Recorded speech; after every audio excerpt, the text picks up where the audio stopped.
Very much. Ladies and gentlemen, let's take our seats.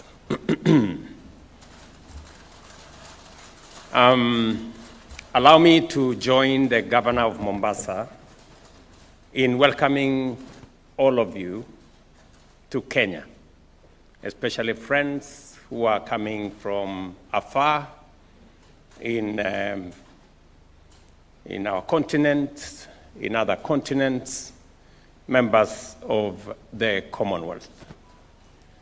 And as I welcome you to Kenya on behalf of the government and people of Kenya, I am sure that Renson and his team have provided every assistance to ensure that this conference goes in accordance with the plan, and that each and every one of you have enjoyed the moments to share the experiences.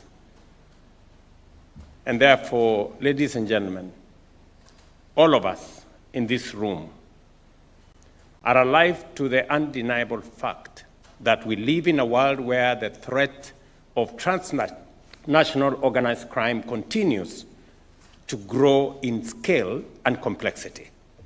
Crimes such as money laundering, terrorism, and terrorism financing, including human trafficking, pose serious and escalating risks to our countries, our regions, and to the global community. The perpetrators of these crimes operate under borders, across borders, moving people, goods, and illicit money through shadowy networks, whether by smuggling narcotics between nations or trafficking vulnerable individuals across continents and laundering dirty money through intricate offshore systems. We therefore need greater vigilance, more robust partnerships, and integrated international responses to identify, investigate, and prosecute those behind these crimes. It is through such collaboration between national, regional, and international agencies that we can effectively disrupt and neutralize these threats and blunt their negative impacts. To underscore the gravity of this challenge, allow me to briefly reflect on Kenya's experience in this space. Terrorism, one of the most dangerous forms of transnational organized crime, continues to pose a persistent and evolving threat to our nation and region. Kenya has endured several devastating attacks, including the 1998 United States Embassy bombing in Nairobi, the 2013 Westgate Mall siege, as well as the 2015 Garissa University and the 2019 Dusit 2 complex attacks. However, through heightened vigilance, enhanced intelligence, and strengthened international cooperation, Kenya has made notable progress in bringing perpetrators to justice. Just last month, 2 individuals were found guilty of aiding the Dusit 2 attackers, and sentencing is scheduled for June 19th this year.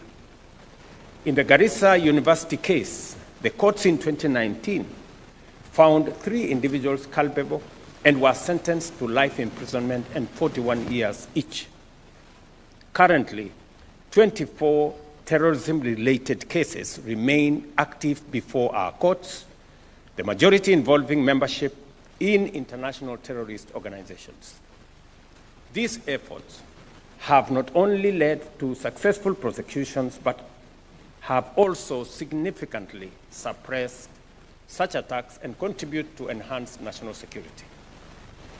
In addition, a total of 720 cases involving trafficking in children and other persons, unlawful acquisition of travel documents, fraud and misrepresentation, facilitating illegal entry into or exit from countries, interfering with travel documents and personal effects, and trafficking in persons for purposes of organized crime were reported between 2021 and 2024.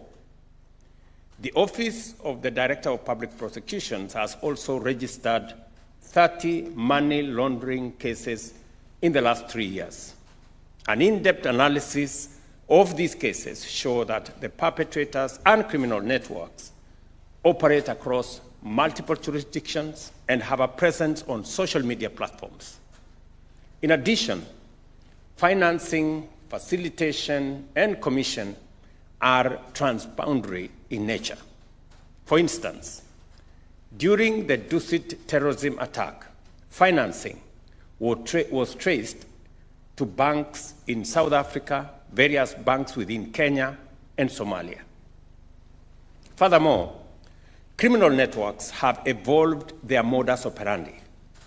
In human trafficking cases, often terrorists pose as victims to facilitate the movement across borders. They also operate through sophisticated, encrypted social media platforms and increasingly use cryptocurrency to finance their activities.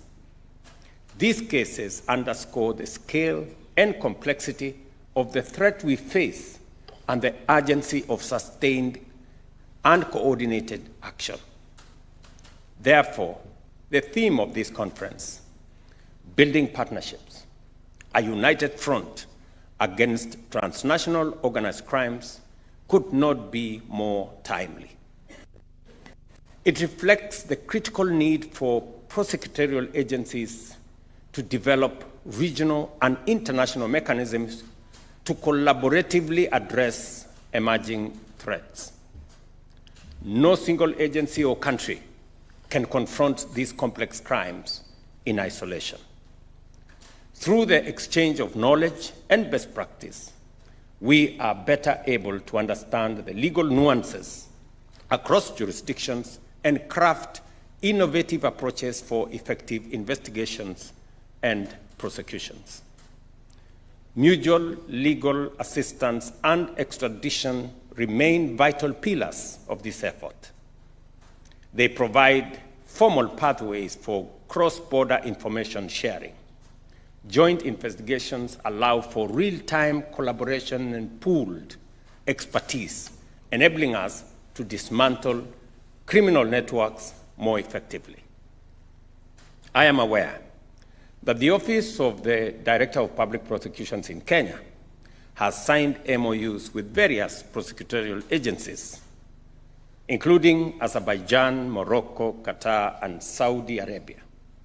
These partnerships are instrumental in enhancing collaboration on matters relating to terrorism and terrorism financing, transnational organized crime, and in building the capacity of prosecutors to respond more effectively to these complex threats.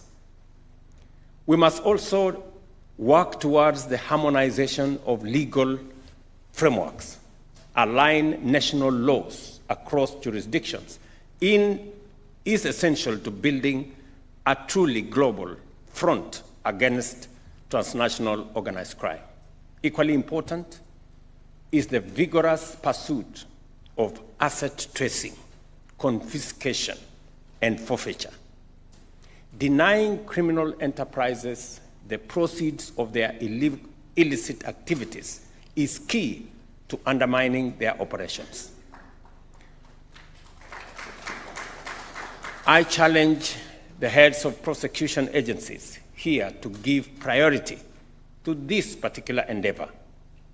On our part, Kenya is committed to enhancing the resources and capacity of the Office of the Director of Public Prosecutions to lead these efforts both regionally and internationally. Importantly, the revamping of our anti-money laundering and asset forfeiture framework is a testament to our commitment. It reflects our pursuit of greater specialization, stronger institutions, and high-quality investigations. The government of Kenya remains committed to upholding the rule of law and advancing a human rights-centered approach to prosecution and pursuit of justice.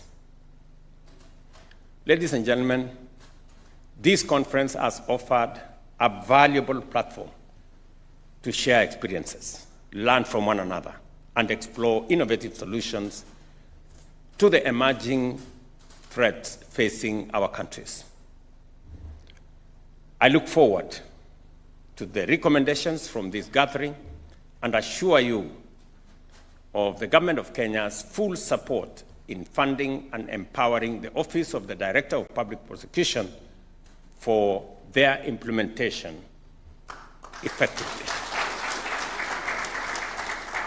And allow me to say one more thing. In the conversations I had earlier with friends and colleagues, the place of technology in supporting governance in general,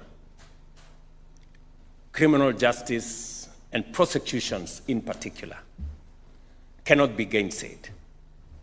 We have seen the evolution of use of technology in many spaces. At the moment in Kenya, we are using technology to collect our taxes. We are using technology to deploy support for farmers in our input program. We're using technology on our universal health coverage plan. We're using technology in many aspects. And we have seen the robust use of technology in the criminal justice system, in matters relating to scheduling of cases, hearing of some cases. And therefore, I want to encourage prosecutors, the directors of public prosecution in our Commonwealth, to leverage on technology and to see how we can better use technology, especially when we are tackling crimes that go beyond physical borders.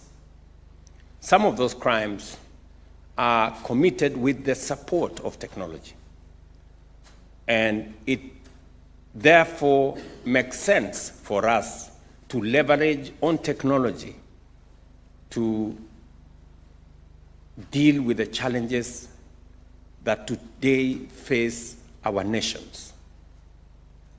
And therefore, as we look at the future, where is the place of technology?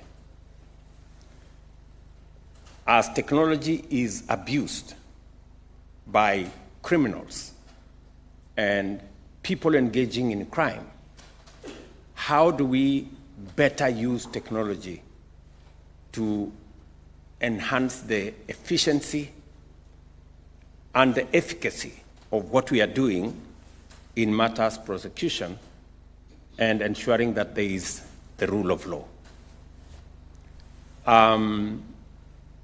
As you are aware, the era of artificial intelligence is here with us.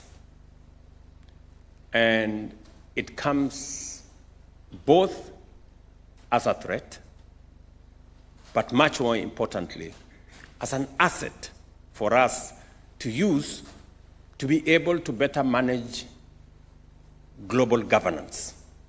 How do we use artificial intelligence much more effectively? There are those who say artificial intelligence is going to replace people in the workplace, maybe replace teachers, maybe replace doctors. I don't know whether prosecutors will be replaced in the process. But how do we better use artificial intelligence to deal with matters that are of a nature that physical boundaries, individual nations, individual agencies cannot deal with on their own? And therefore, the leadership of the Commonwealth, heads of prosecuting agencies, it is my encouragement to you that you begin to see how we can leverage on technology, how we can leverage on artificial intelligence to be able to support the efficiency of delivery of justice through the criminal justice system.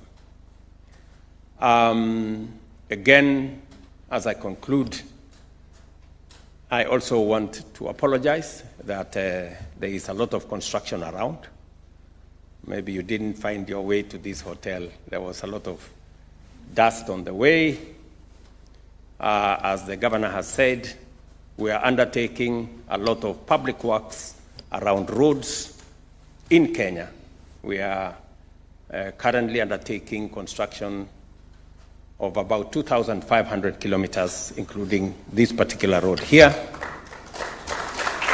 There is also a lot of construction around housing, markets, hostels, stadia, as we transform our region and provide for public services and goods to the people of Kenya, including social infrastructure. And therefore, bear with us as we do this. It only makes your next conference better, and we want to do that across our counties and across our country. We also are working together collaboratively within the region. I would also encourage those of us from the East African community. I see my friends from Tanzania here, my friends from Uganda, that even as we build the Commonwealth network, let's also see how we can leverage on the East African community to better coordinate action around the issues that are of concern to this conference. Let me also say that there is an opportunity within the Africa Union that as we undertake the reform of the Africa Union, we can better collaborate as countries in this region to see how we can build greater synergy in all spaces as we work on the Africa Continental Free Trade Area, as we look at what our financial institutions are doing. And I think the areas of governance, criminal justice system, and prosecution should not be left behind as we build the networks to better leverage the opportunities that exist in our continent and to better deploy the assets and the resources we have, whether it is the human capital that exists in plenty in our continent or the resources, mineral and natural resources that are available in our continent, to better improve the quality of life and the place of citizens of our countries and of our region. Ladies and gentlemen, it is now my pleasure to declare the 23rd Commonwealth Heads of Prosecuting Agencies Conference closed. Thank you very much. I wish you the very best. Thank you. Another hearty clap for his...